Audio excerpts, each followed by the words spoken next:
1941, the island of Crete, in almost the centre of the Eastern Mediterranean, was vital for both the Axis and for the Allies, and offered them offensive and defensive opportunities. For Hitler, it would keep the Allies away from the Balkans and offer the opportunity by air to strike at what the Germans then assessed as the heart of the British Empire, Egypt and the Suez Canal. While for Churchill, possession of Crete offered the opportunity to bomb the Balkans, now in German hands, and of course to strike at the Romanian oil fields, which were vital to Hitler's coming invasion of Russia, Operation Barbarossa.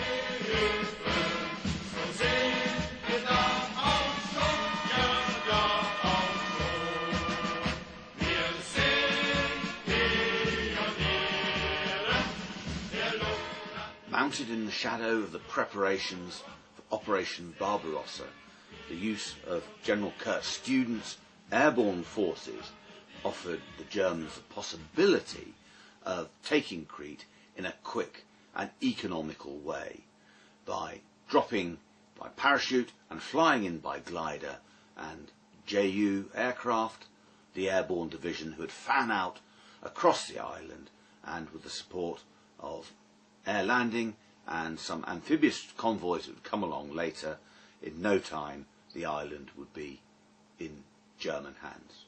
Of course, with the historians' 2020 hindsight, we know that it wasn't as easy as that for the Germans to overcome the Allies on Crete, and indeed that the campaign at a number of crucial points could actually have gone in favour of the Allies.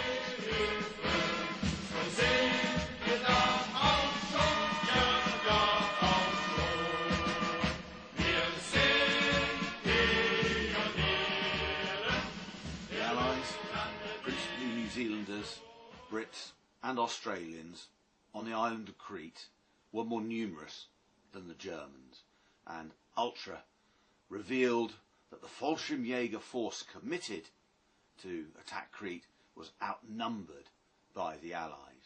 But the Allies had recently escaped from Greece with little more than they stood up in, and reinforced with second-hand and much of it dilapidated equipment. On the other hand, the Germans were well prepared, well trained and well equipped, and the vast ambush that Churchill was hoping to deliver didn't really come off.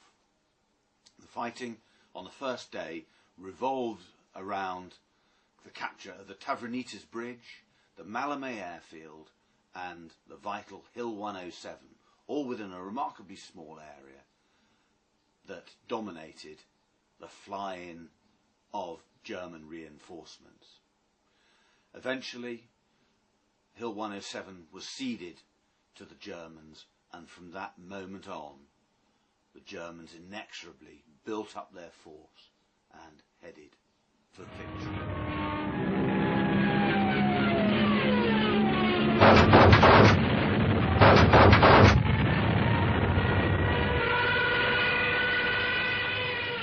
I've recently conducted a battlefield tour of the German Airborne Invasion, and this one was over the anniversary period. I was lucky enough at one of the commemorative events to meet a senior surviving veteran of the conflict, and because I had quoted him several times in my book, I gave him a copy, and he didn't seem that impressed, and I was rather disappointed. It was very much, oh, not another book on Crete.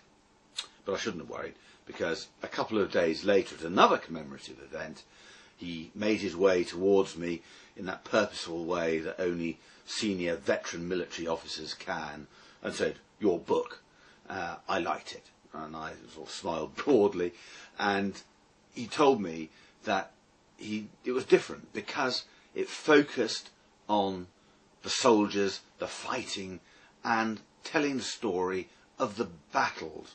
Yes, I do the politics, the strategy and ultra, but what I hope I've achieved is telling the story of the soldiers in a coherent way that readers at home with the battleground maps and photographs, can follow the campaign, and equally, visitors to the island of Crete can actually take themselves to where it all happened. That's the beauty of Battleground.